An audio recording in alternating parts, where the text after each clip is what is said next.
this webinar comes about is she leads our FLM program.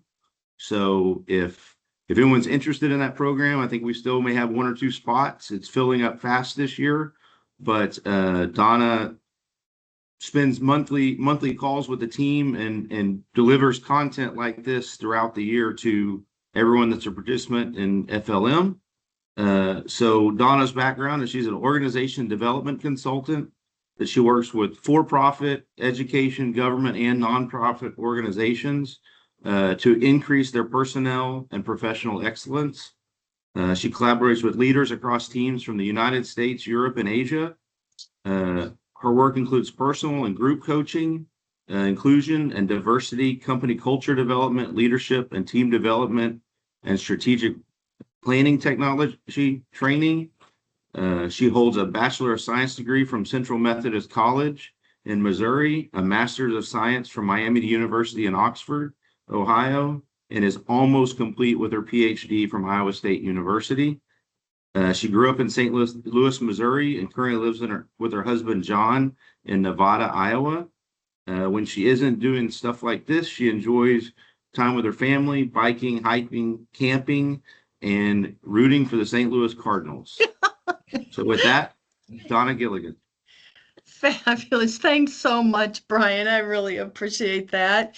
And thank you to Kathy and Lori for giving me the opportunity, along with the support of all of the board members, that come to these discussions and look for provocative conversations that can be helpful to all of us as we continue our growth and development.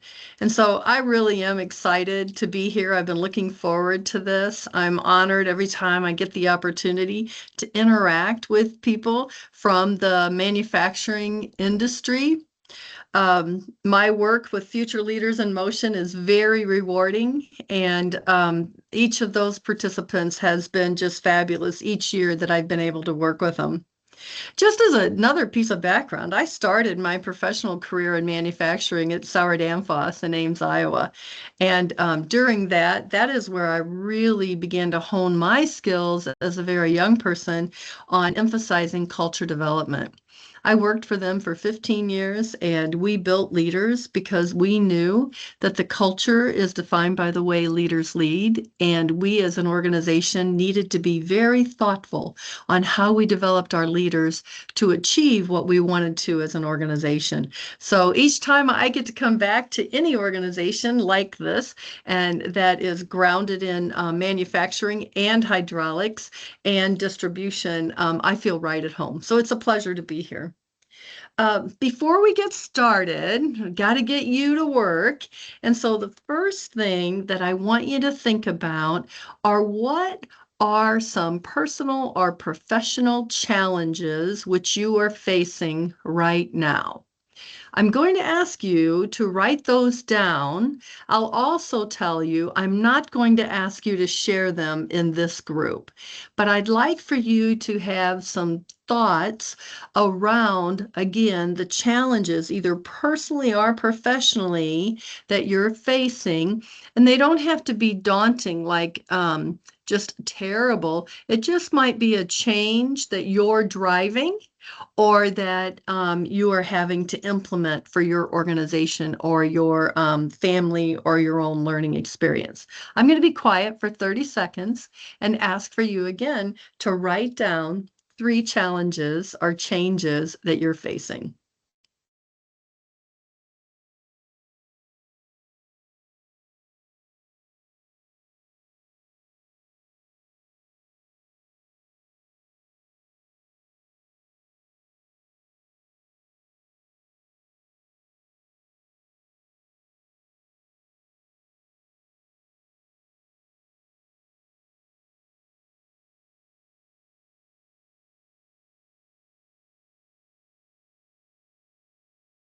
Okay, hopefully you've been able to capture some ideas. I will tell you the ones that I wrote down. We won't talk about all of them or anything like that, and I certainly am not going to ask you to share yours.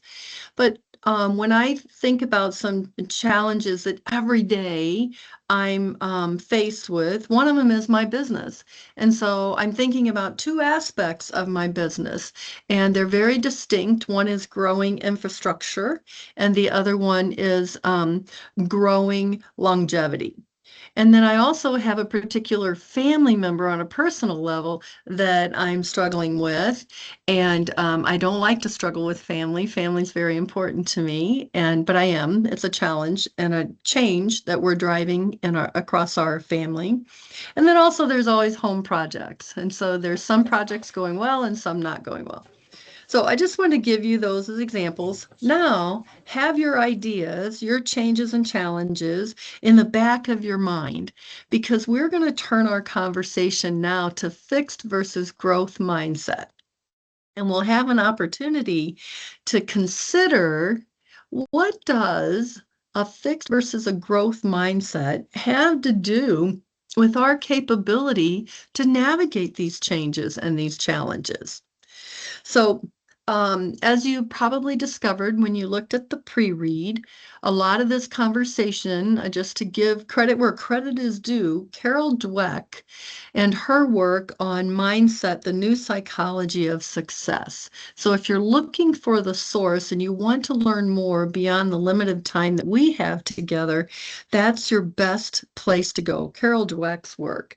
And then also the pre-read, the article from Jason Rira, and that kind of information, that his perspective on fixed versus growth mindset as it relates to what Carol shared.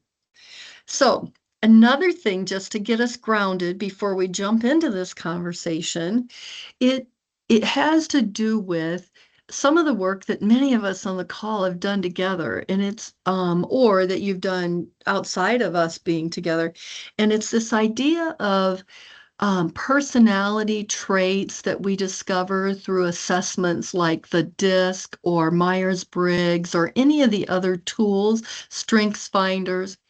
All of those tools, plus many others, usually provide us a reflection of our personality traits. I want to say right now, fixed and growth mindset are not personality traits. In fact, fixed and growth mindset is a choice, is a choice. So what I mean by that is, if I look at the challenges or the changes which I'm driving in my life, am I approaching that with a fixed mindset or a growth mindset? And I get to choose. Okay, so just wanted to get that clarified for us. So then when we talk about this, what do we mean by mindset? And so just to level the playing field here, mindset is a collection of thoughts or beliefs that shape our habits. A collection of thoughts or beliefs that shape our habits. And we'll delve into that a little bit more as we go. But we use our mindset, we use our thoughts and the beliefs that we attach to them to make sense of our world and the things that are coming at us on a daily basis. So ultimately, our mindset impacts what we think, how we feel, and what we do. Another way to look at that is this, and it's this idea of, if we want to have a growth mindset, and again, we'll talk more, but if we want to have a growth mindset, we do need to be cognizant of our thoughts. What are we thinking? Because research has helped us to understand that our thoughts become our words. What I'm thinking begins to become what I say. And then my words become my actions, because I want to back up my words. And then those actions can become habits. And so we do things without even thinking. And that can become representative of our character, which ultimately can become our destiny. And so if you just think about that chain of reactions, thoughts to words, to actions, to habits, to character, and then ultimately to destiny. So it behooves us to consider and to really think about what we can do to ensure that we are developing growth mindset capability. Now, this particular approach to this, some people say Margaret Thatcher wrote it. Some people say Maya Angelou wrote it. And so I'm not sure it matters who wrote it, but it really is important. And at the end of it, at the end of the day, what are we saying? What are you thinking? And so each of us can always think about, when I'm going into a new situation or a challenge, what am I thinking? What am I thinking about the people? What am I thinking about the possibility of navigating that change? And what am I thinking about the importance of that change to me? So let's delve a little bit more into fixed mindset and think about, when we're talking about a fixed mindset, that is our character. And we believe that our character, intelligence, and creative ability are static, meaning they don't change in any meaningful way over time. And if we have success when we have a fixed mindset, it's an affirmation of our inherent abilities and characteristics, the things that we were born with and trained with. And the reverse of that is, when we have a fixed mindset, then failure is a reflection of our lack of natural ability. And so we see the world according to, again, the character, intelligence, and creative ability that we believe we've been given. And we don't see that changing over time. Now, if we have a growth mindset, it's an entirely different approach to understanding ourselves and the challenges we face. We believe, with a growth mindset, that our basic qualities are things we can cultivate, we can grow, we can nourish through our efforts, our strategies, and help from others. So it's far from static. It, again, is a nourishment and a nurturing of us, and that's the basics that we've been provided, and we grow them. And so the success is the result of effort and persistence. We know the importance of working hard. And we see failure as a learning experience. It's an opportunity for growth. I don't want to be too coy, but it really is challenges or opportunities. And when you have a growth mindset, you have a positive view of the world and what the possibilities are for you and the people around you. Okay, so let's break it down in this way.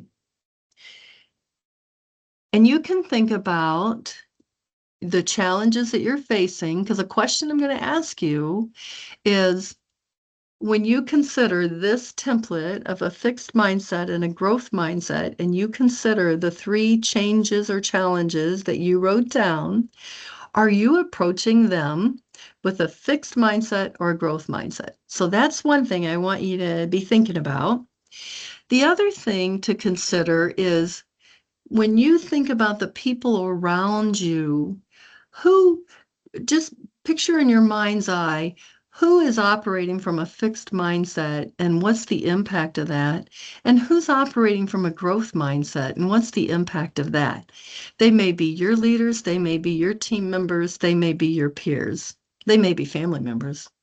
So, with a fixed mindset, when we consider the importance of effort, I expend as little effort as possible, because I believe that if it doesn't come easily, it never will.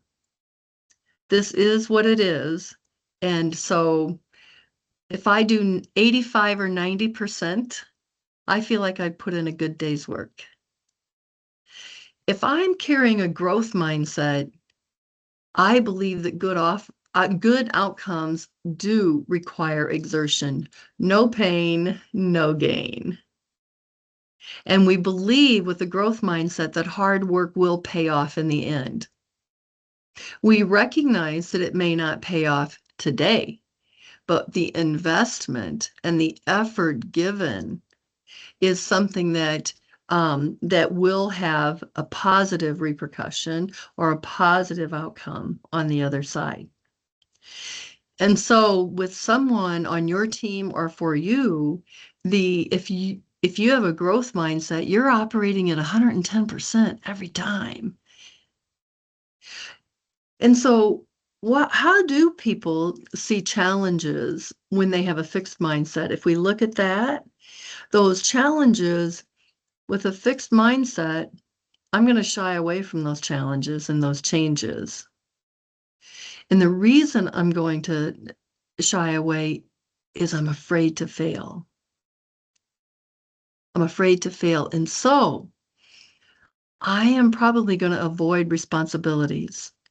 So if you're in a position, you're running a project or you're running a team, and I'm on your team and I have a fixed mindset, wow, you're asking for volunteers, you're asking me to try something new, you're asking me to take on some additional responsibility or just to accept the challenge or change. That's not what's going to happen. I'm not going to be the one who steps up. And I may look for opportunities to not even be a part of the conversation. And this is really, really important for us to understand the difference between fixed and growth mindset in this day and age, because we always have had so many challenges and changes as we've continued to grow our businesses and grow ourselves. This rapid state of change that we're in now, especially from the AI technology and what customers are expecting from us, if we have employees with that fixed mindset, they're working at 85 to 90% and they're afraid to make a mistake, then we're leaving money on the table. So if our employees have a growth mindset, or if we have a growth mindset, this is wonderful. We find challenges to be exciting and engaging. And so we find a good challenge to be fun. We find it to be our highest level of curiosity every day. When we come up against difficulties, we forge on. We will go over that wall. We will go around that wall, under that wall. And if we need to, we will go through that wall. And it's important for us to understand the difference. And maybe as you're thinking about your team or you're thinking about some of the work that you're currently doing, what's the difference for you? The fixed mindset and the growth mindset, especially in relation to those people that you have in your mind of fixed mindset or growth mindset, or the challenges that you wrote down. Now, the third thing I want to emphasize here is around mistakes and feedback. And this is probably the most challenging one for me. And because when it comes to making mistakes, a person with a fixed mindset is embarrassed. They're embarrassed, and so one of the first things that they do is they become defensive and blame others. And if you're leading a team, it's right there where you could end up with a culture of caution, a culture of blame. You can end up with relationships that go awry that you might not even understand why those relationships aren't working. And it could be because someone on the team has a fixed mindset. They're embarrassed that a mistake has been made, and they may not fess up to it being their fault. Because remember, they're afraid of failure and they're embarrassed when mistakes are made. So they look for an outlet, and that's usually to figure out a way to blame someone else. On the other hand, and this is really fun, again, someone with a growth mindset, they see mistakes as learning experiences. And so they will, with someone with a growth mindset will say, well, that didn't go the way we wanted it to go. And so then they will say, let's do a plus delta. What went well in this experience and what didn't go well? What can we learn from each other and from this experience? And then if they're given feedback, and this is the most freeing for when we can adopt it as a growth mindset and when others around us do, we don't take criticism personally. We embrace criticism because we know there's something to be learned there, but we don't take it personally. We don't feel personally attacked. And again, with a fixed mindset, that we have a tendency to be defensive. And so we dig in our heels. And with a growth mindset, we say, well, bring it on. I don't want to make that mistake again. So let's talk and you give me your perspective. So it could be a plus delta, it could be an after action review, it could be a lessons learned component. And then the last piece to emphasize is, again, from a fixed mindset, people really have a belief system that nothing I can do will really matter. And the person with the growth mindset knows they make a difference. They can and they do make a difference every day. So I just offer to you that this little chart, if you will, can help you to sort through how you're approaching with a fixed or a growth mindset, the changes and challenges that you wrote down, plus really, again, team members. And so just Homer Simpson tells us that if something's hard, then it's not worth doing. And Albert Einstein, tells us that it's not that I'm so smart, it's just that I stay with problems longer. So obviously Homer carries a fixed mindset, and Albert Einstein would carry that growth mindset for us.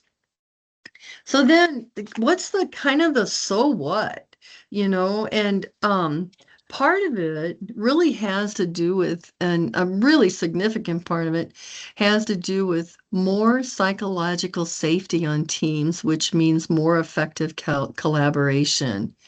So if we have a team built on growth mindset, and if we as a leader or an effective team member focus on operating from a growth mindset, there is more psychological safety on the team. And so what does that mean? That means people feel included. That means people are open to continuous improvement. That means people are open to doing new and different things that haven't been tried before. It means that people are willing to trust at a very high level others around them.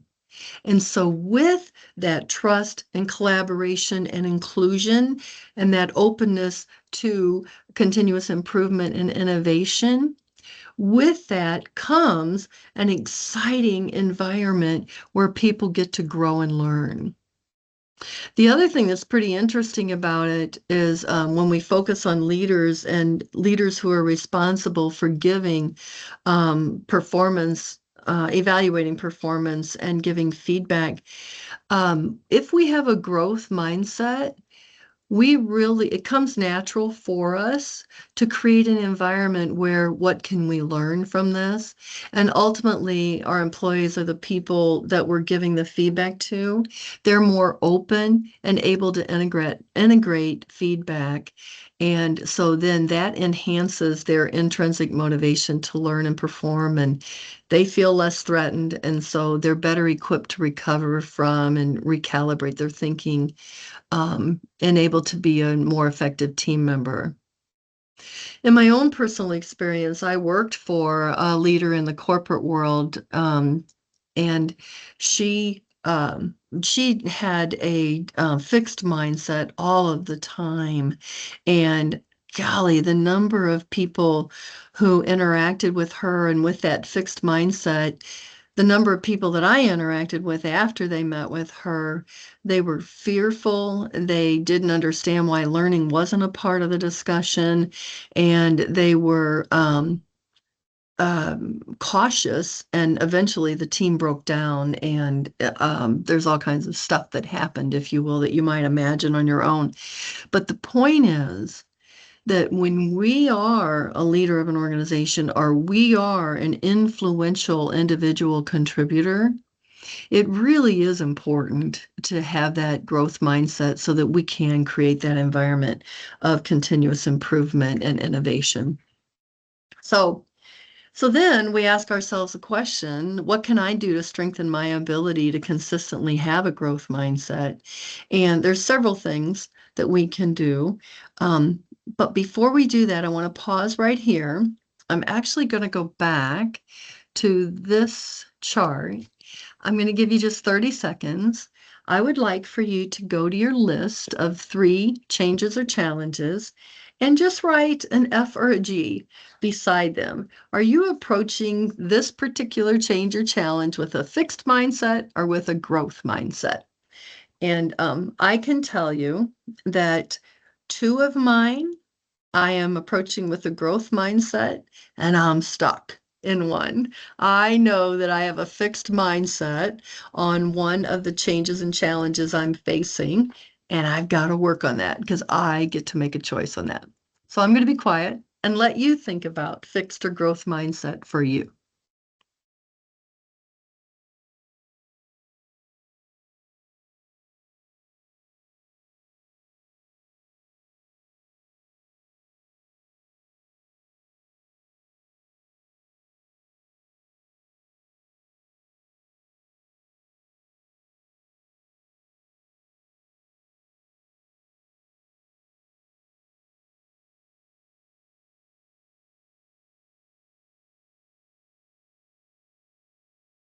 Okay, just something for you to consider and hold on to. At the end of our time here of me sharing a little bit more information, then we'll have about 15 minutes for questions and answers here, an open dialogue. So perhaps some of you would have some questions at that time.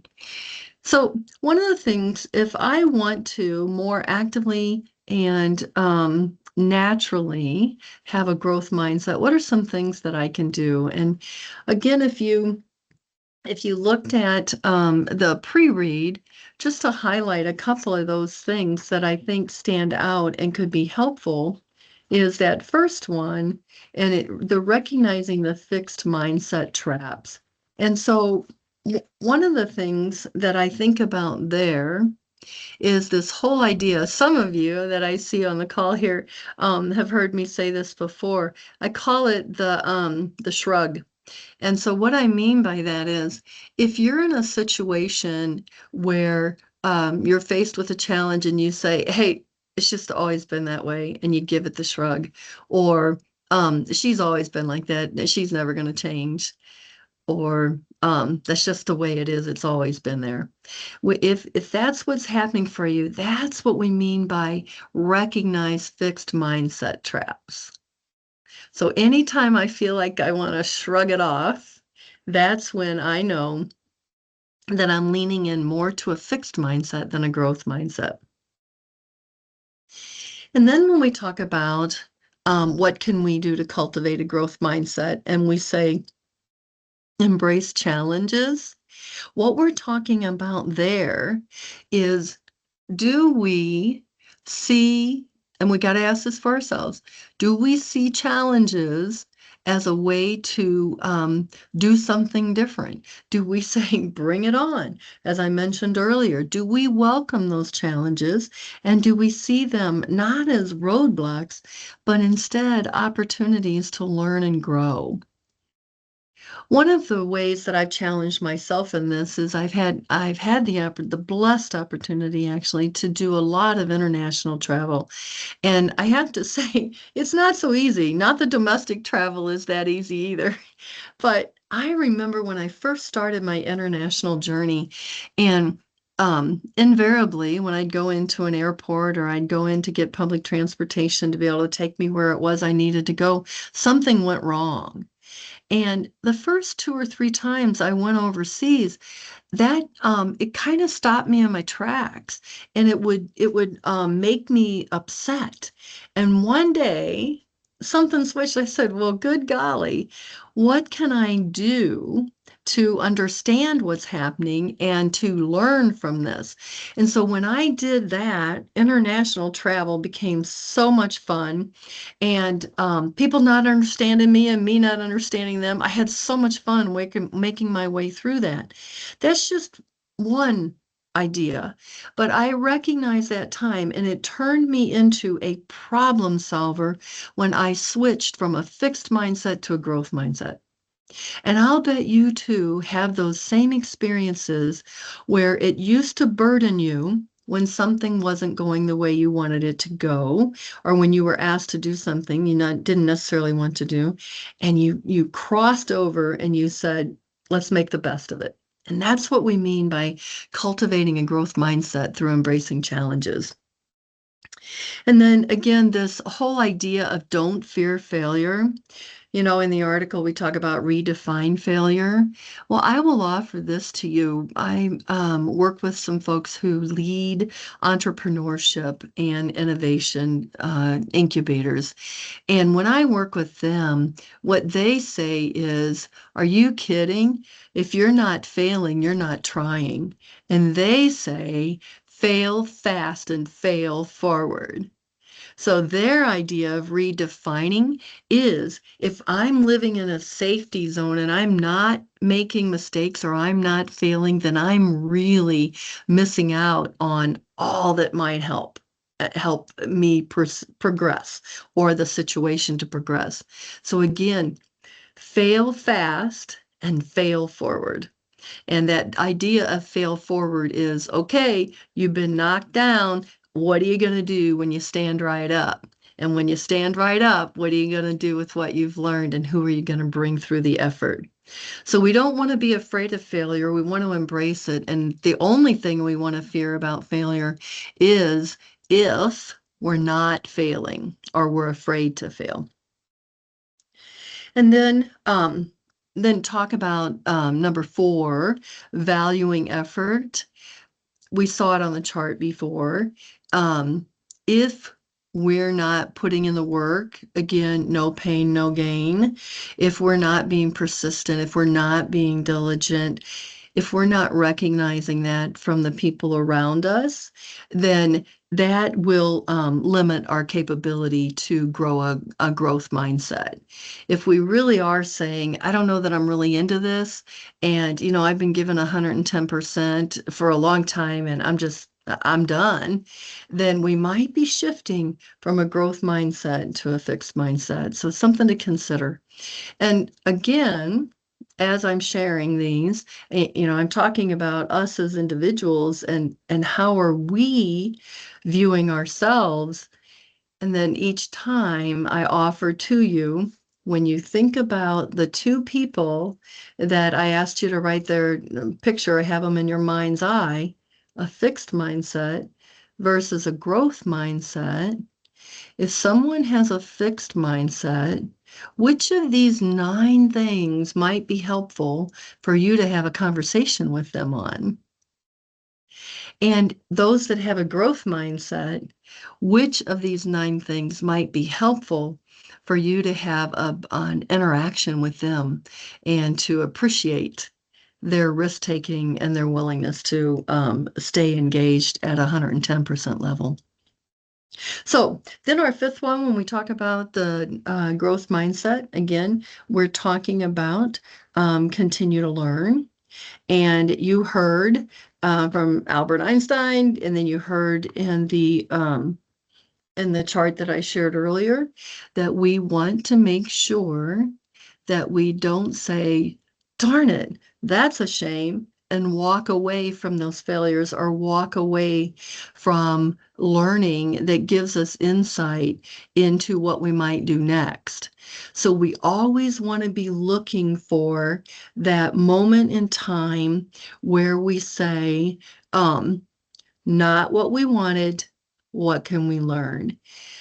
my first experience with that was working with a group of people. They were launching a new product, and it took them 10 months to launch the new product. It was a multicultural team, and by the end of it, they'd been through HELL and back, and they were tired.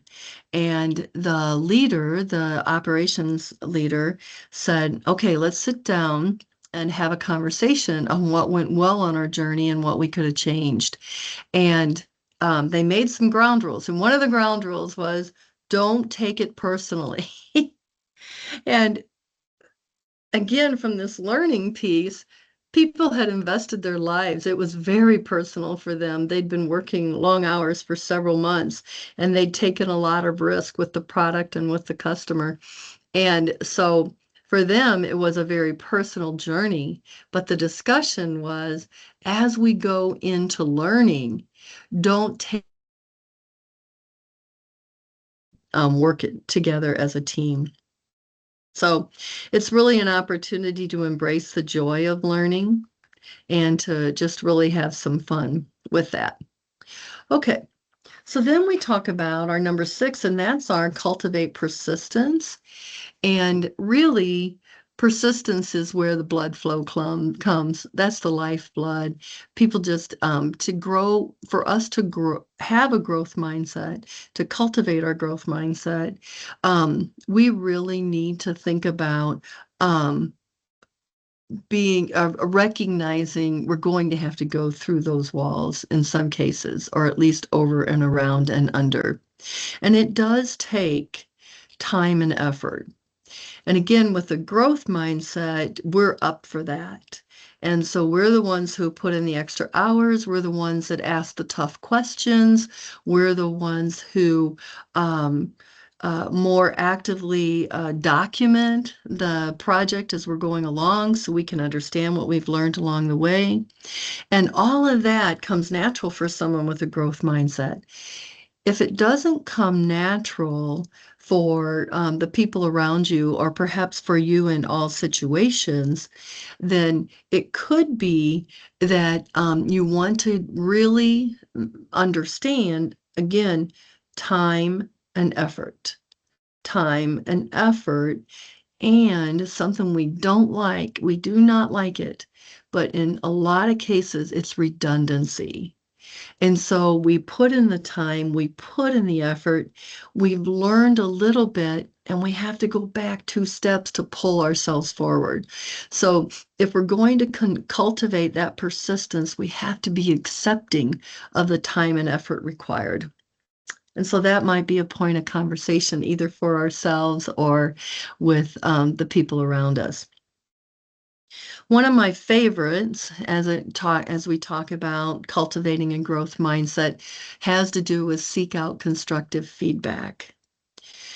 Do you know, whether it's for leadership or growth mindset, the most effective team members and team leaders are those who will ask others for feedback, and they will ask them to be as bold and honest as possible. And it's not an easy thing to do. It's not an easy thing to do to ask for it, and it's not an easy thing to do to deliver it. And the reason for that is because maybe we've delivered constructive feedback in the past and it wasn't received well because it was someone with a fixed mindset that we were delivering the feedback to. So if we want to cultivate a growth mindset, we really have to identify 1, 2, or 3 people around us that we would consider trusted advisors who have the courage and the willingness and will take the time to talk to us about what I call our ABCs. And the first one, they'll talk to us about our abilities and attributes. They'll talk to us about our blind spots. What do they see in us that we have not recognized in ourselves? And then what areas of control do they see us excelling in and not excelling in? And And so, again, if we want to cultivate a growth mindset or we want to coach someone through that seeking constructive feedback, we really want people to understand the power of getting that feedback, embracing it, and moving forward. Okay, so then just our last two, surrounding yourself with growth-minded people. Oh my gosh. I'm sure many of you remember your parents saying, you can hang out with this kid, you can't hang out with that kid. Say, the first time I heard a parent say that, I was so confused. But it actually, we want to do the same for ourselves. We want to surround ourselves with growth-minded people.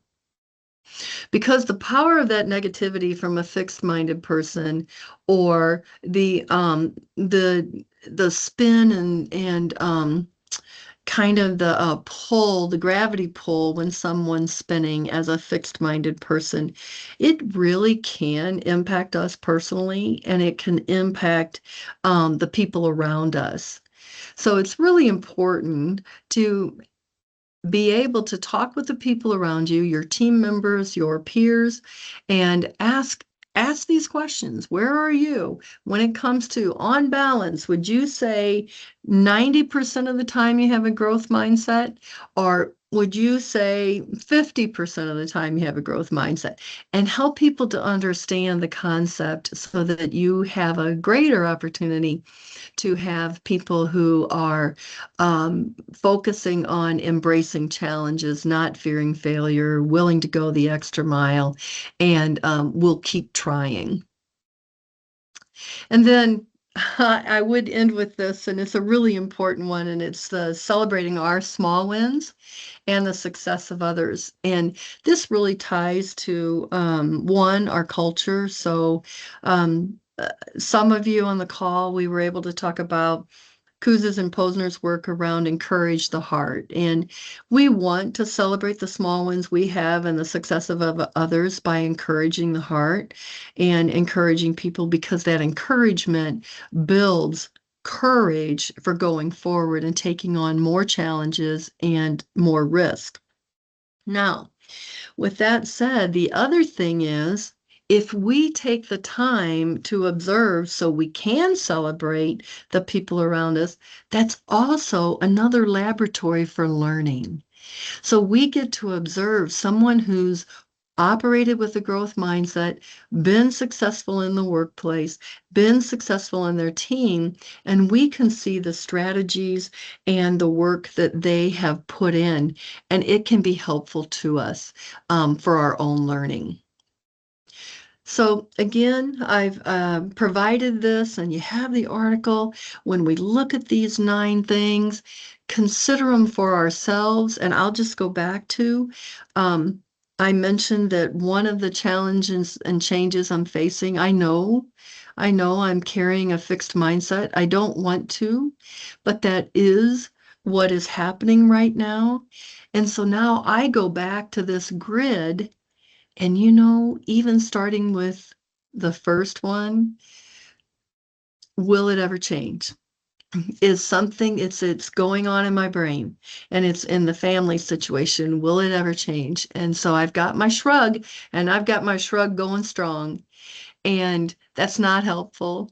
And I'm aware of that, and I need to make my way through that. But just having the chart and recognizing that I'm not living the life that I want to live in that relationship, starting there.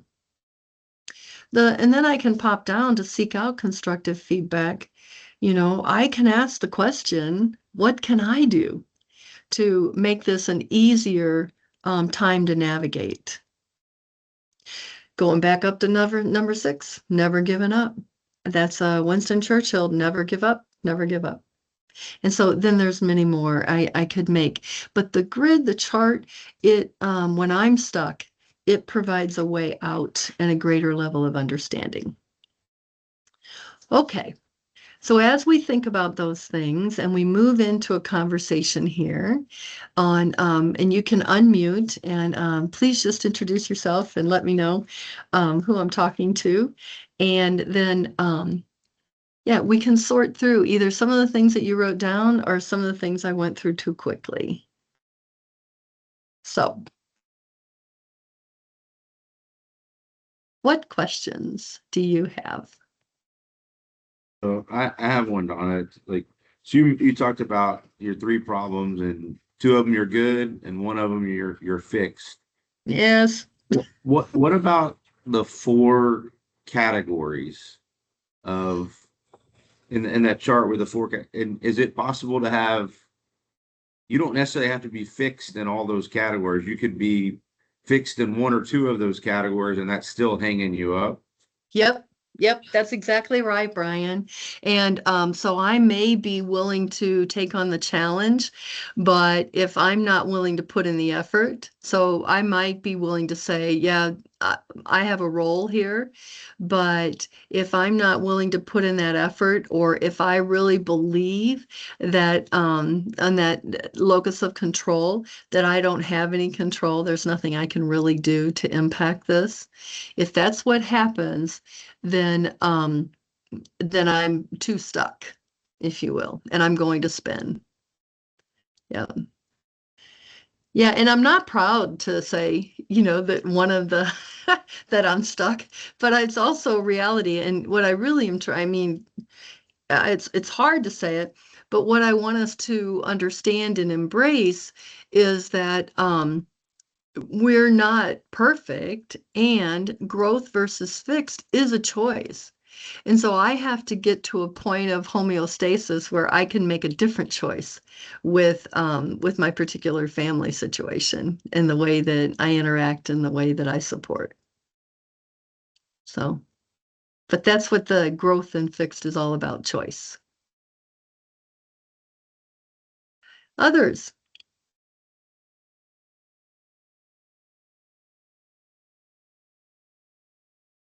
anybody willing to share or have push a little further?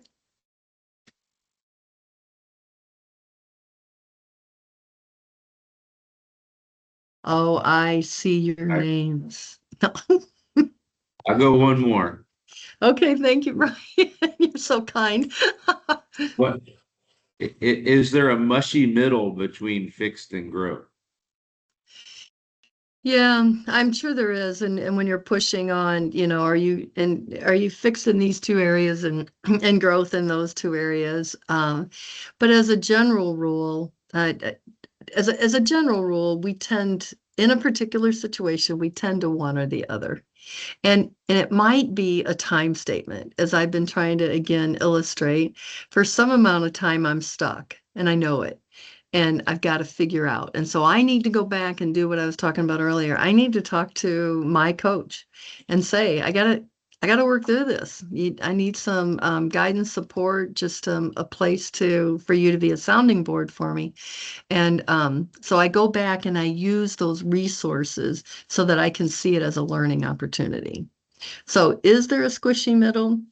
Hmm, we could make it an argument for it, but as a general rule, it's more of I start in resistance and then I move to trying and I end up in resilience.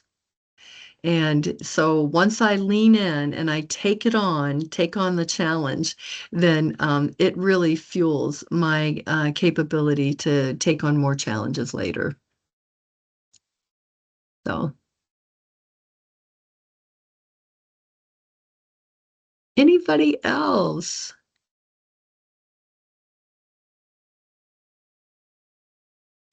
Okay.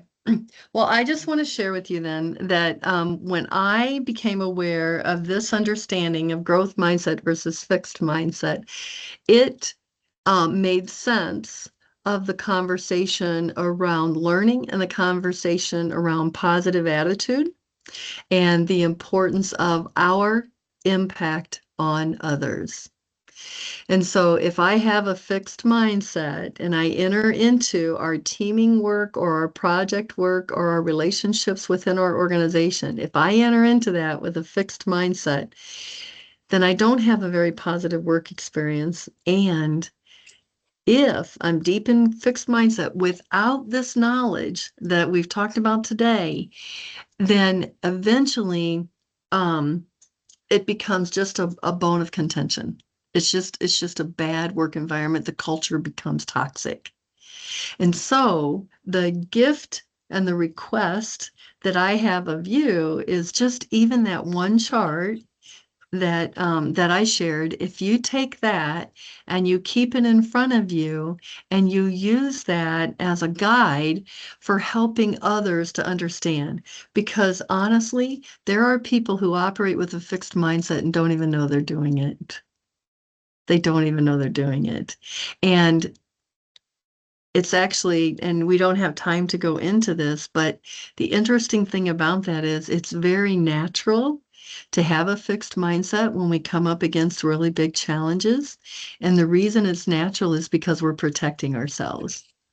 And so it comes natural in our brain, it comes natural in our behavior.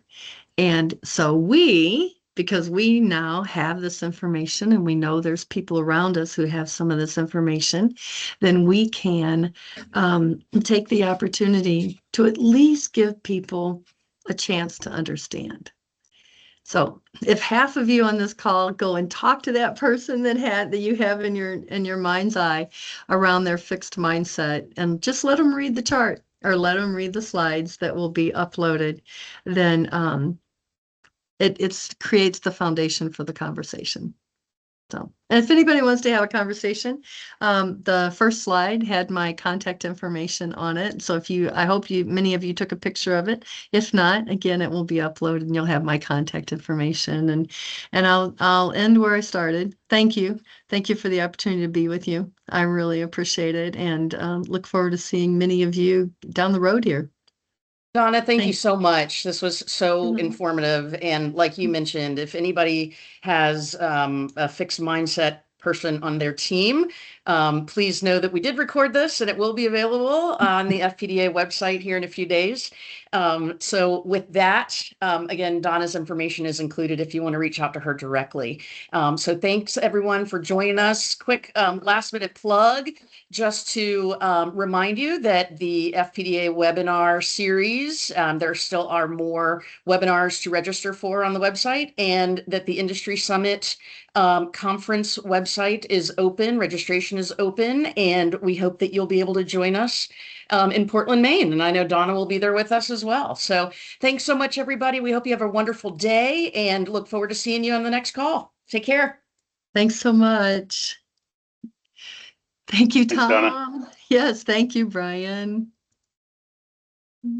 Thanks, Donna. Nice work.